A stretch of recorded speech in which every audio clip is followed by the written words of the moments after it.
High साथीहरू, म भक्कसी जापानबाट आएको कि मलाई बुढाको अचार कस्तो खान मन लाएर मलाई साथीले मगाइदिएको है।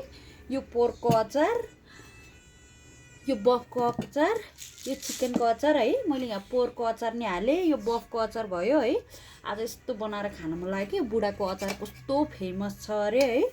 अनि म त यस्तो बनाएर खान लाग्यो कि यो बुढाको अचार। आमान कस्तो मिठो।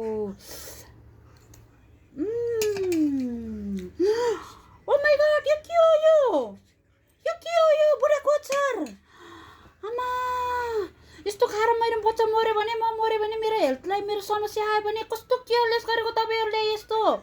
ओ माय गॉड, तपाईँको छङ्ग पैसा कमाउने भनेर जे पनि गरिदिने हो यस्तो भनेर दिदीले भन्नुभयो कि झुम्का चाहिँ यहाँ छ होइन। त्यत्रो अचार मगाएपछि त अलिकति केयरलेस गरेर फोन गरेको भए हुन्थेन।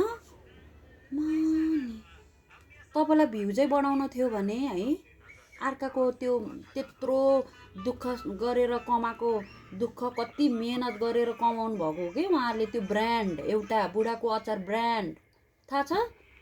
आफ्नो भ्युज बढाउनलाई, आफ्नो फलोवर बढाउनलाई, आफूलाई के अरे पब्लिसिटी गराउनलाई त्यस्तो नगर्नु होइन।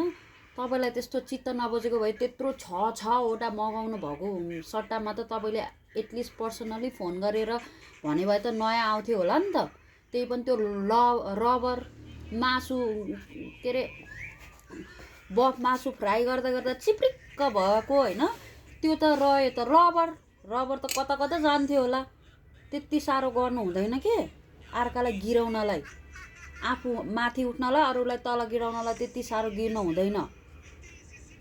ल बहिनी, कानको झुम्का यहाँ छ है, रबर त्यहीँ होला, त्यही गर्नु अब।